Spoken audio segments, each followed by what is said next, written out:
The real question is, why am I reviewing a citrus fragrance when it's so cold outside? Hello, welcome back to Seldomly Often. I'm Daniel, today we're taking fragrances, and this is a practical review of Roja's Burlington 1819. These reviews are for fragrances that I have a lot of experience with, multiple wears in many situations, and are meant to give you a general idea of what it feels to wear the fragrance. As per usual, I do a lot of research before buying fragrances, but I don't really like to go into details about notes and accords. I don't think that they help the end user. I'd rather talk about the wear experience as a whole. So back to my intro that I just teased a moment ago. Why did I finally decide just now to review a citrus scent like this, possibly meant for summer, when outside it's so cold? Right now, as I'm filming, we are in the middle of fall, and outside, I'm not gonna lie, it's pretty crispy. We even got the first snow on the tip of the mountains. I do live in the mountains of Switzerland, so yeah, there's that. Anyway, it is pure sweater weather. So why am I tackling something like this, potentially meant for the warmer weather, potentially meant for summer? It's funny that we tend to associate certain notes to certain seasons, and I already talked about this briefly in a recently released fragrance updates video shot outside in a beautiful fall. Anyway, when it comes to citruses, I feel that a lot of us think about summer. We think about sun, and I'm definitely not exempt. I tend to wear most of my citrus fragrances in the summer because they have this zing, they have this energy, they have this saturation, they have this vibrance, which is typical of colors under the sunshine. But citruses, why do they tend to be associated to heat and summer? Why are they almost considered a summer fruit when it comes to fragrances?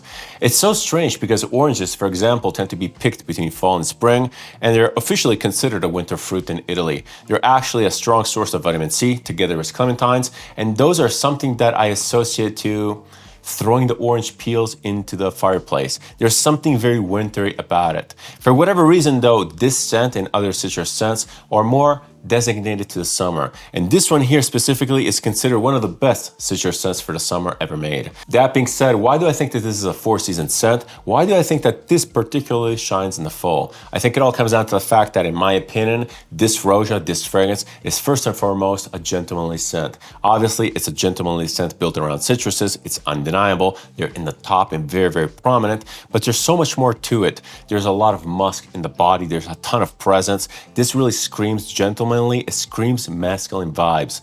There's notes like tobacco, there's some leather, and then there's the infamous cumin. As crazy as it sounds, because I have been really enjoying this throughout the summer, I absolutely love wearing this in the heat.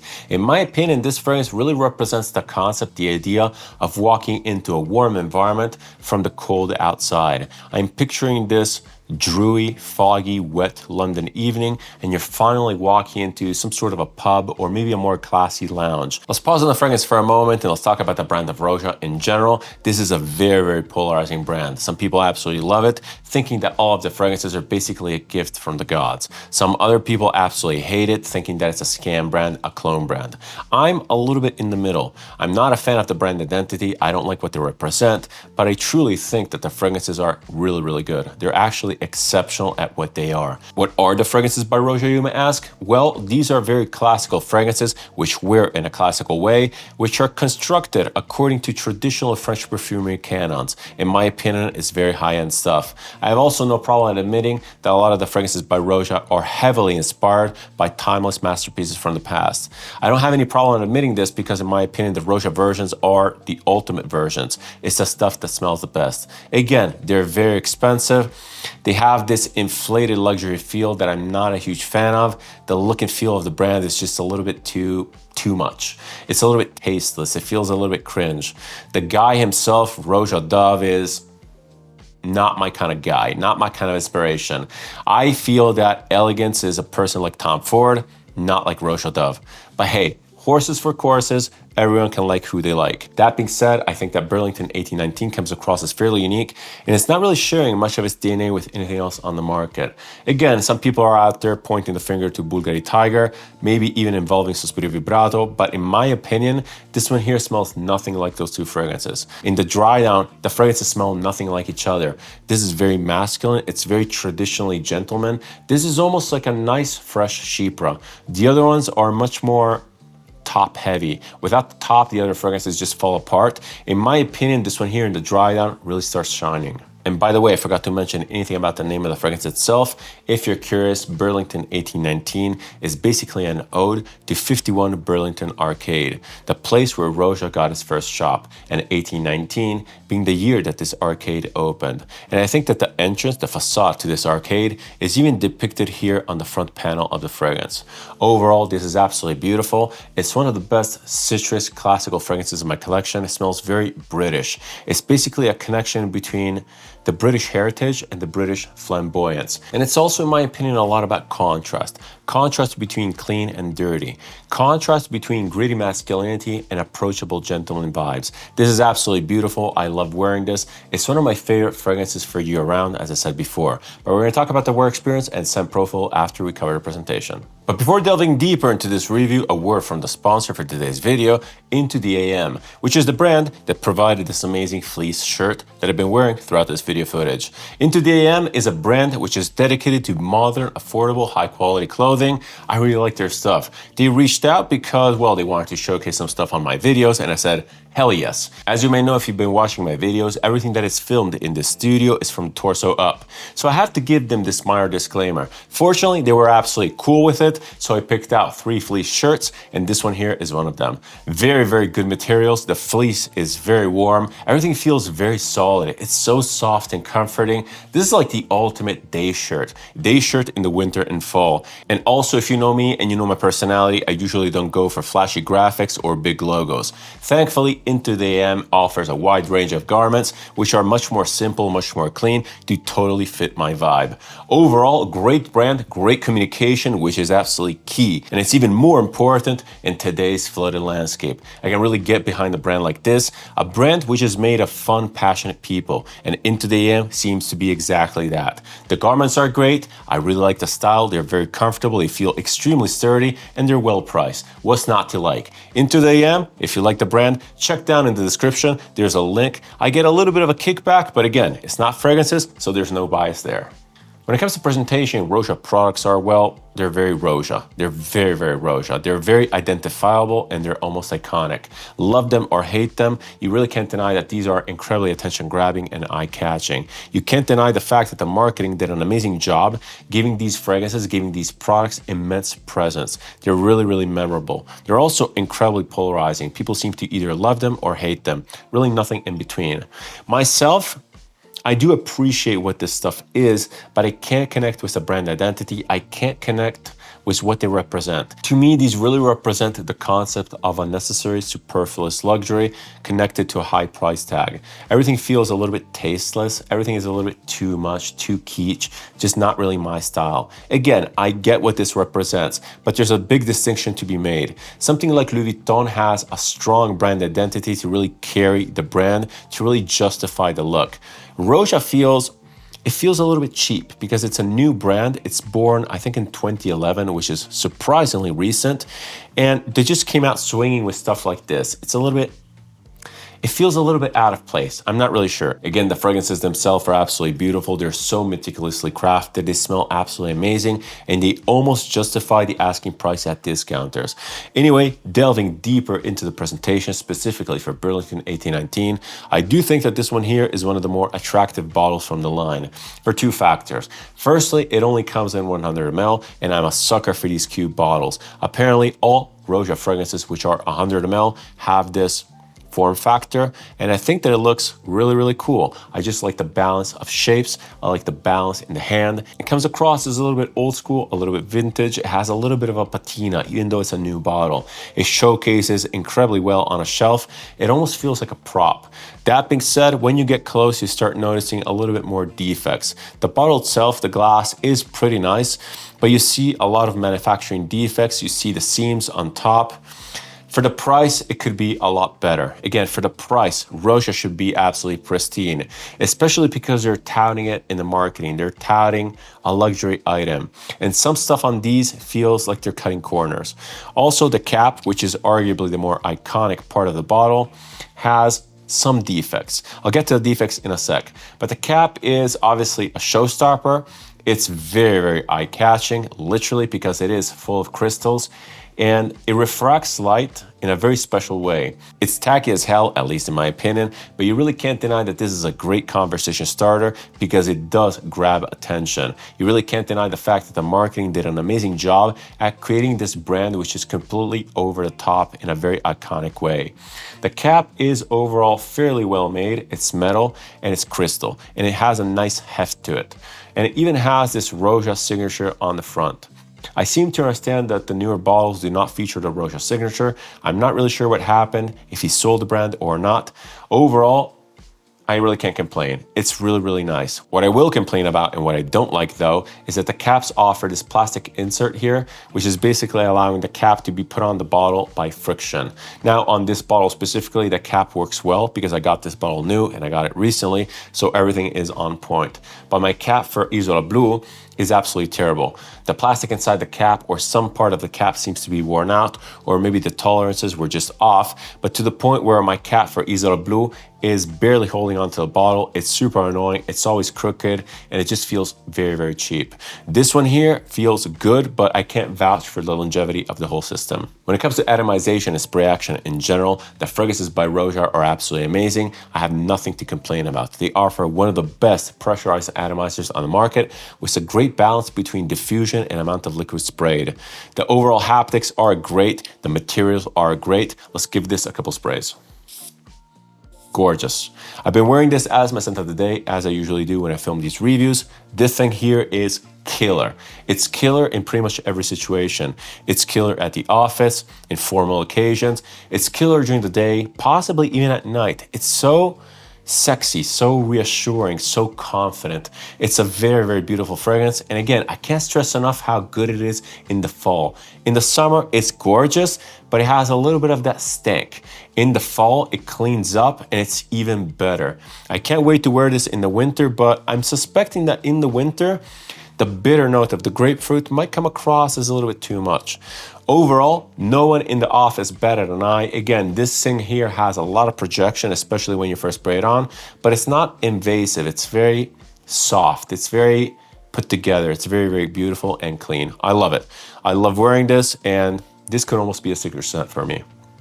Anyway, going back to the overall presentation, moving down to the bottle, as I said, the glass is great, but not the best. It has a little bit of defects here and there. It could be a lot better, especially because it's a Roja, especially because of the price. The plaque is decent. Now, I have some Roja fragrances which have a very obnoxious plaque, which is very badly glued on, and you can look from the back and you can see a giant blob of glue. This new one here seems to be very well glued on. It's very seamless. It has this shiny background. Again, there's a lot of attention to detail. I actually really like the general aesthetic of the plaque itself. I like the font. I like the fact that it's recalling to the entrance of this arcade. Overall, presentation-wise, Burlington 1819 is actually one of my favorite Roja fragrances. It's very, very solid, and it's actually surprisingly one of the cheaper ones from the brand. Speaking of, let's talk price and value for money. Now, when it comes to retail pricing, Roja fragrances are absolutely absurd. They are so inflated, they're so unjustified. At discounters, you can find these for significantly cheaper. I've seen prices drop to almost 50%. Overall though, for consumers, it's all good. As long as you stick to discounters, you can get great fragrances at great prices. Speaking of Roja Burlington 1819, as I said before, the average price at discounters for this one here, at least where I live, is around $200, which is actually really good. I do recommend the scent for that price because it smells absolutely amazing. It smells complex, it smells very rich and regal, and it has great longevity. It doesn't have the best longevity out there, but has surprisingly good longevity, something that we need to talk about later down the road. Overall, Roja Burlington 1819, for discounted prices, I think that it's worth it. But now it's finally time to talk about the scent profile and wear experience for Roja's Burlington 1819. What does this actually smell like? Well, according to the description, this one here appears to be a citrusy, spicy amber. I'm not really sure how to interpret that, but it is a very citrusy forward scent. It opens up incredibly juicy, it's very zingy and very tart, and it has this, not necessarily an amber base, it has more of a musky, skanky, manly base. Now, I'm scratching the surface here because this fragrance has a lot to give, it has a lot to do, but it's far from your typical citrusy scent. Again, I really want to underline the fact that this scent is not really connected to the typical Bulgari Tiger DNA. It's not really connected to stuff like Sospiro Vibrato, especially beyond the relatively fleeting opening. The opening of all of these scents can be somewhat comparable because they're all very beautiful, juicy, natural smelling, bright, tart citruses. But after the opening is gone, the scents are completely different. And again, the opening is just a small fraction of the scent. It's so much more in the dry down. In my opinion, the very recognizable, very unique dry down to this is the star of the show, is the main character in this story. It's similar to how I described Sartorial by Penelegance. That scent there is also very opening forward, and you can easily point the finger to that. But there's so much more behind the opening, to the point where Sartorial, in my opinion, in a similar way to this, is very much dependent on the dry down. Without the dry down, the scent would be nothing. Without the dry down, Burlington 1819 would be just another generic citrus scent. But let me try to dive deeper into the scent profile. Let me try to describe this fragrance in a little bit more detail without really touching the notes. Because as you may know, I'm already not a huge fan of describing fragrances through notes. I don't find it accurate at all. But I'm especially not a fan of describing Roja fragrances through notes. Roja has this thing, I guess it's marketing or whatever, but they have a ton of notes. They list like 20, 30 notes. And it's super overwhelming. And I guess that the idea behind that is to really showcase that they have a ton of ingredients, which are very special. But ultimately, it makes the fragrance analyzing very, very confusing. There's no way that you can identify all notes singularly. Possibly they're not even there, or if they're there, they might be in trace amounts. Ultimately, the notes for Roja fragrances are completely useless, at least in my opinion. Anyway, going into more detail about Roja Burlington 1819, the opening is very particular. It's absolutely beautiful. It's so natural smelling. It's a gorgeous citrus. These citrusy notes, the citrus accord comes across as fairly dry, quite sour, quite astringent, but very, very bitter. The bitterness is definitely the star of the show, and we'll touch upon that later. The citruses in general come across as a little bit more grapefruit forward. Maybe there's a little bit of rindy feeling, maybe there's some lime, but they're not sweet. It's not like clementine, it's not like orange or anything like that. It's a very sharp thing. Sharp, invigorating, it wakes you up. It has this jolt of energy feeling. It feels like caffeine. It's really, really spectacular. It reminds me of stuff like Acqua di Parma, possibly Fico di Amalfi. I think that one there specifically is even more sweet than this. I can't stress enough how bitter the thing is. And I usually don't like bitter smells, but for whatever reason, this one here carries a confidence which is contagious. It almost smells like it has this fizziness about it, which almost makes it smell like some sort of a champagne or like a dry cocktail. It's so beautiful, so wearable, so refreshing, especially when applied in the morning. It almost reminds me of soda water. And my grandfather used to drink this very specific soda water, which was Schweppes soda. It reminds me of the smell and the taste of that. It's incredibly bitter and dry. Absolutely gorgeous opening, super iconic. And come to think about it, I don't think that I have any other fragrance in my collection that opens exactly like this, because in the opening, you're also getting a little bit of a tease, a little bit of a hint what's there to come in the dry down. The dry down of this is very particular, and as I mentioned, in my opinion, it's the main character, the main personality of this fragrance. The best way to describe this dry down is musky. Musky, a little bit stanky, a little bit metallic. There's definitely a lot of cumin. There's a ton of cumin, the infamous cumin of Burlington 1819. So what do I mean by that? So first of all, cumin will be the only note that I'll be addressing specifically.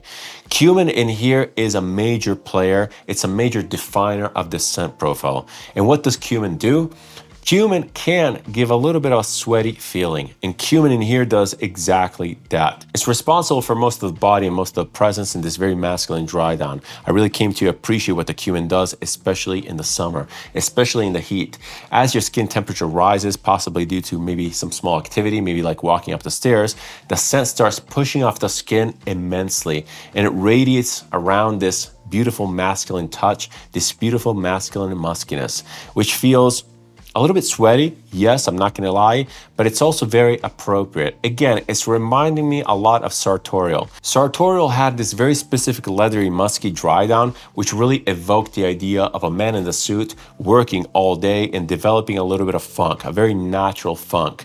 Burlington 1819 does a very similar thing to me, and it's not off-putting at all. I wear this with pride. It feels very appropriate to my skin chemistry. It feels really natural. I really like the scent, and I don't think that it's stinky at all. I can totally see some guys wearing this being completely put off by the scent profile, especially when heated up. The dry down on this on warm skin has this sharp metallic skanky factor, which is not too dissimilar from something like the dry down of Risveglium by Orto Parisi. The Burlington 1819 is obviously much more elegant. It's wrapped up in a more elegant package, but it has the same or similar metallic, leathery, smoky thing. In my opinion, it comes across as very masculine, very reassuring, and very confident. And I want to underline the fact that these impressions are usually from the wearer's perspective. In the air, it just really diffuses beautifully. And it really reminds me of the dry down of Sartorial. Again, this screams elegant attire. It screams natural, manly funkiness. In my opinion, the dry down for this might lean a little bit more mature. You definitely need some confidence. You need some ballsiness. You need some personality to really pull it off effectively. But if you're that guy, the dry down for this, in my opinion, is a testosterone enhancer. It's absolutely magnificent, and it screams class. It screams man. All of this metallic muskiness, all of this forced manliness could potentially put you off, but I think that it's more related to summer application. As I said in my introduction, Roja Burlington 1819 would make for a killer fall scent. In the fall, with the cooler temps, I feel that the scent cleans up a lot. It's so much better, so much smoother, and I feel that the musky background becomes more of a warm, cuddly tobacco leather thing. Again, it's very, very subtle. It retains a lot of this muskiness, but it doesn't feel metallic. It doesn't feel stinky or skanky. It doesn't smell like BO. It has this wool feeling. It smells like wool. It smells like a wool blazer, like a wool jacket, almost like a wool glove or sock. Dare I say a sock. Again, it's not a stinky sock. It's just a very human sock. It's a human piece of garment. It's very particular. It's very difficult to describe, but I feel that it's much more fitting in the autumn, and it's much more easy to pull off. It's really sexy in my opinion, and again, it oozes confidence, it oozes class. Also, those citruses, I don't think that they clash with the colder temperatures at all. If anything, they really enhance the crispiness and the friskiness of the air. It smells clean. It smells very, very invigorating. It smells like you open the window in the morning to just change the air in the room. I love wearing this in the fall. Actually, I think I prefer it in the fall rather than the summer. I like that skanky BO feeling in the summer. There's something about it which I find very, very intriguing. But in the fall, this is objectively absolutely beautiful. Going back to the overall wear experience, the transition and evolution of this fragrance, as I said before, it changes a lot top to bottom. But I do feel that the change is mostly due to the citruses just simply evaporating off. They're just stripping off the fragrance and they're leaving behind this beautiful musk. The citruses are very natural smelling, so it's normal for them just to leave the scene after a couple hours. But they leave in a very smooth manner. The overall wear experience is absolutely sublime. I feel that the scent really maintains a nice volume. It's very linear. It just doesn't drop off a cliff. Now, that being said, you might perceive the longevity quite poor because if you attach yourself to those citruses, once they're gone, you're going to be like, all right, the scent is gone. I think that the dry down tends to go unnoticed because it's such a strong departure from the opening. Again, it's a very, very strong difference. You have a very bright, bitter citrus, and then you have this muskiness, and the muskiness tends to blend in with the skin a lot. So yes, I'm not surprised to know that a lot of people think that the longevity of this is absolutely trash. In my opinion, it's actually quite good. I get a full days of wear. Speaking of, let's dive into some practicalities, starting off with performance, talking about the longevity. So yes, as I just said, I get a full days of wear, a full detectable wear. This thing here lasts a good 8 hours. It's very detectable, and again, the muskiness, even the dry down is still very, very present. I feel that it's radiating off the skin in a more subtle manner, but overall the scent is not a beast, it's a Roja. And I haven't encountered any Rojas that really fill a room, not even the beastly Diaghilev. It's very elegant, it's very detectable, but it's still classy. And this one here is also like that. Also, I feel that a lot of the complaints that I see online, again, I'm not pointing fingers, I'm not throwing shade, come from a younger audience that don't really understand the muskiness, that are possibly put off by the muskiness, and that don't generally understand what this is all about. This is not a citrusy scent. This is a musky, classy scent with the citrus top. It almost is presented like a chypre. It opens up very fruity and then it goes into this leathery, smoky thing. Again, it's a light chypre, but it is like that, and it wears supremely well, at least in my opinion. When it comes to overall use cases and versatility, I truly think that Burlington 1819 could be seen as a masterpiece in functionality. This could be signature scented, it could be worn on the daily. This is a beautiful fragrance that makes you come across as clean, well put together, just classy and elegant. You could potentially come across as a little bit more mature, especially when embracing this on the daily, especially when embracing that very particular muskiness. That being said, I do find this absolutely sublime and actually quite practical. I do feel that overall it's more of a daytime scent, something that I would apply in the morning and just ride with the whole day, but it can go casual to elegant. Not elegant in the sense of a tuxedo, more elegant in the sense of you're dressed up for work in a very clean, put together way. Casual though, jeans and a t-shirt, this works fantastically, especially in the summer when you really embrace that vibe, that masculine vibe. I like it a lot. Overall, this is absolutely amazing. It's super versatile during the daytime. During nighttime, I think that it's lacking a little bit of that presence, a little bit of that bassiness. This is overall a fairly mid-tone centric scent with a lot of top notes, especially in the opening. As the scent dries down, it obviously becomes darker, losing all of those citruses and building up on those musky metallic notes. But it never becomes base heavy. It always retains a lot of wearability, a lot of functionality. Overall, Burlington 1819 is a fantastic daily scent if you can stomach that slightly musky manly factor. Speaking of musky manliness, when it comes to demographics, I would say that Burlington 1819 goes definitely more male. You could potentially pull this off with some more feminine personality, but you would have to deal with that weird metallic skanky BO factor. There's so many fragrances which are citrus heavy in the top and much more fluffy, much more cuddly in the base.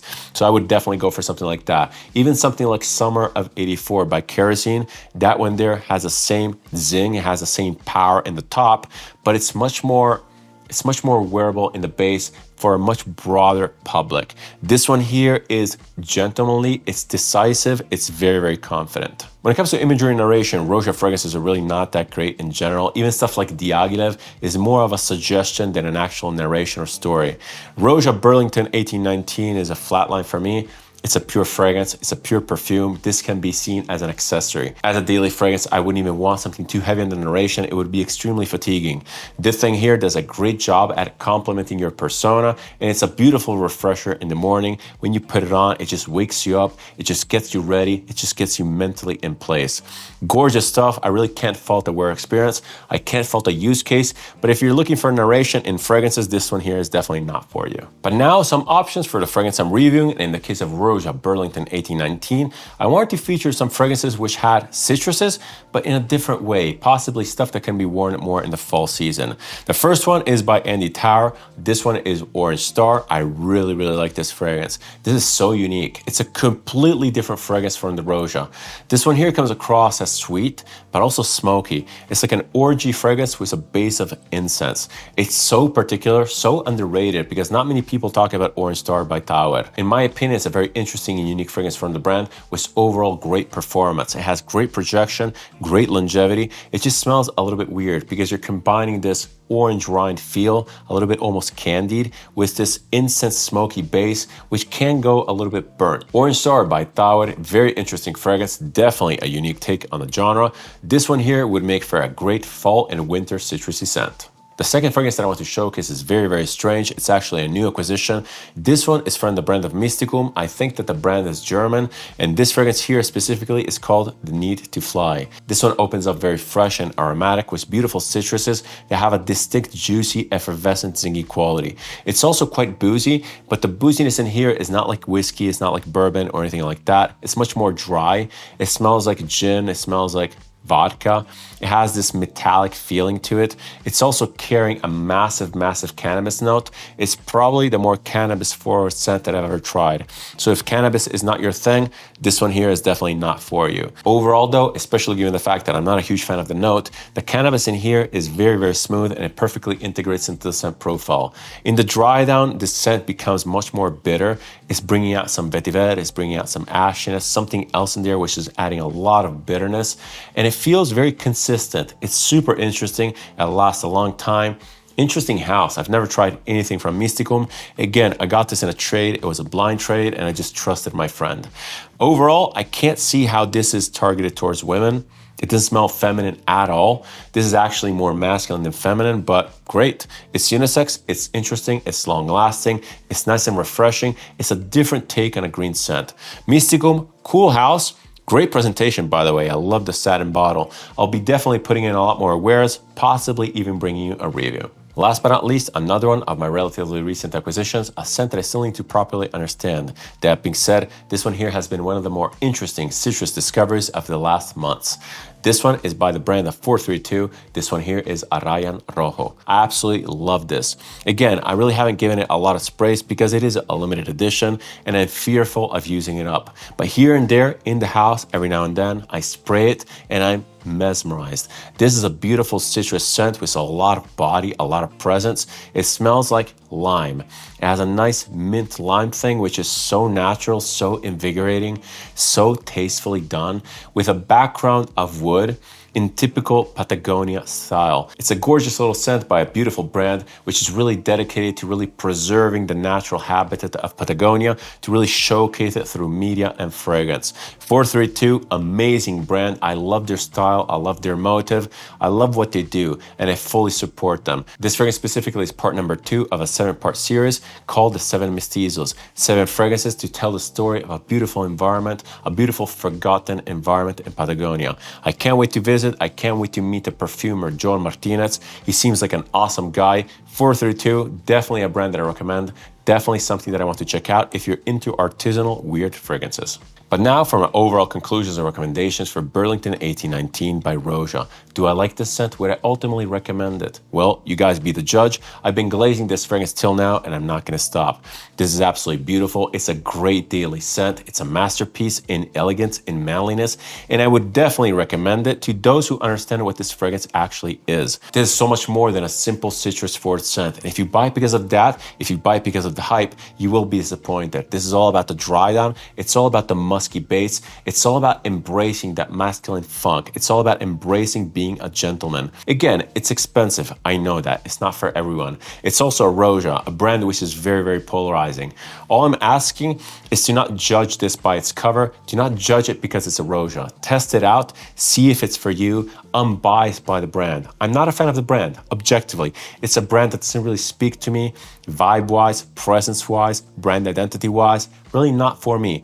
But this scent really speaks to me. It's perfect. It's perfect in what it's trying to do. This is absolutely amazing. I really recommend you guys get a sample. This fragrance alone has confirmed my thought that being skeptical, going off the beaten path, being a little bit more experimental, going off season always pays off. Wearing this in the fall has been a revelation. It's been so fun and it has really prompted me to wear other stuff off season. So I'll be doing a lot more experimentation, but this one here remains one of the best scents that I've tried lately. If you like this type of content, if you like my approach to video, feel free to subscribe. It's always massively appreciated and helps the channel. If you want to interact with me, leave a comment, suggestion, opinion, or anything else down below. I always reply and I always keep the conversation open. Thank you so much for watching. Thank you so much for your time. It's never taken for granted. Many more fun fragrances to showcase. I can't wait. See you in the next one and cheers.